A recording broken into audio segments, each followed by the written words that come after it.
क'क्राझाराव 28th KYORUGI and 9th POOMSAE tournament खुंफुंनो साखाफारा बोहैथि दाननि फैगौ 28 आरो 29 खालार खालि साननैनि हाबाफारिजों 28th KYORUGI and 9th POOMSAE टुर्नामेन्टखौ खुंफुंगोन। बेनि थाखाय लाहार फाहार खालामनाया सोलिगासिनो। अल बड'लेण्ड टाइकन्ड' चेम्पियनशिप 2020 नि जोहै बे टुर्नामेन्टखौ खुंफुंगोन। क'क्राझार सहरनि साखाथियाव थानाय बड'फ नोगोरनि सिखोना जाहार टाइकन्ड' जिमनाजियामआव बे बादायलायनायखौ खुंफुंगोन। बे बादायलायनायाव गुबुन रायजोनिफ्राय गोबां बादायारिफोरा बाहागो लाफैगोन।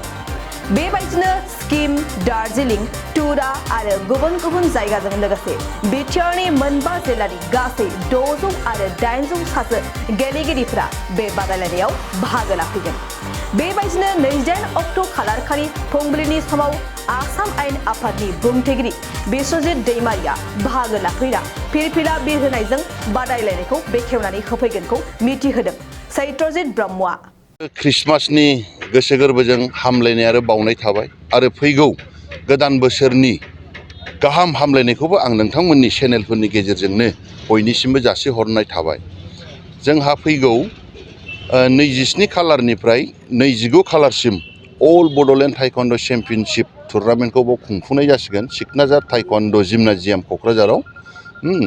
जोबोद गाजा गोमजायै जागोन।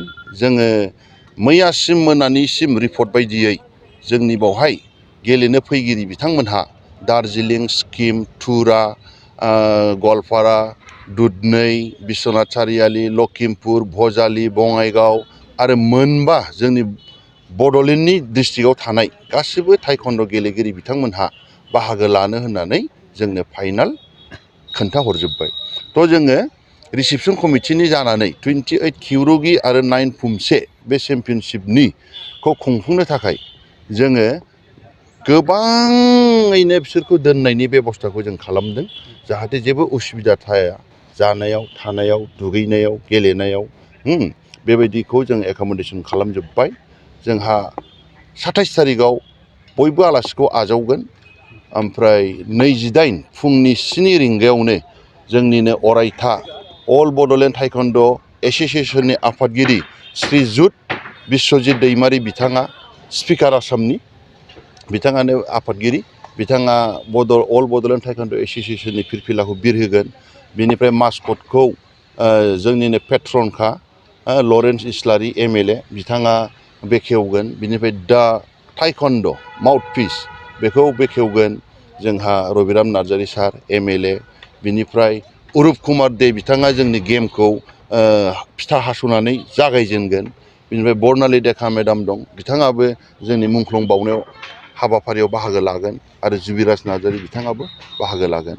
थ' बिनि अनगायैबो जोङो बै साननैनि हाबाफारियाव 28 आरो 29नि हाबाफारियाव गोबां गेलेनायखौ नायनो आरो देरहासार जालांनायफोरखौ सनानि मेडेल, गल्ड, ब्रन्ज, सिलभार बे मेडेलफोरखौ गानहोनो थाखाय जोङो जोंनिनो क'क्राझाराव थानाय गोबां स्पर्ट्सजों रिलेटेड थानाय गोबां अफिसार CHD आरो गोबां सानैसो लेक्सारारफोर प्रिन्सिपाल बिथां कलेजनि B.Ed कलेजफोरनि प्रिन्सिपाल बिथांमोनखौबो जों बेवहाय लेंहरदों। बिथांमोनहा फैजोबगोन। बिथांमोनहाखौ लानानै जों बेहाय गाजा गोमजायै खुंफुंनो थियारि जाबाय। जों 800नि केपासिटिखौ खालामनानै दोनदों। 600सिमा अलरेडि प्लेयारफ्रा फैगोन होनबाय। 800आ बिनि थाखाय जादों 200 बाराया मानो होनबा जोंनाव गोबां केटागरिनि बाहाय प्लेयार थायो।